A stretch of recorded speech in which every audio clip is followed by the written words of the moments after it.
પ્રકારનું આદિજાતિ મંત્રાલય દ્વારા અભિયાન લોન્ચ કરવામાં આવેલું છે.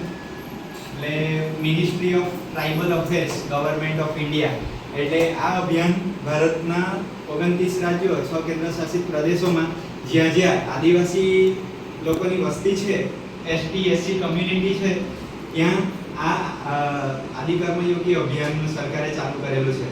આજે મહાત્મા ગાંધીની જન્મજયંતિ 2 ઓક્ટોબરની ગ્રામ સભા આપણે દર વર્ષે રાખીએ છીએ, સરકાર દ્વારા લેટરથી રાખવામાં આવે છે અને દર વખતે આપણે રાખીએ છીએ. તો સાથે સાથે આ આદિકર્મયોગી અભિયાનને પણ આ ગ્રામ સભામાં જોડી લેવામાં આવેલું છે.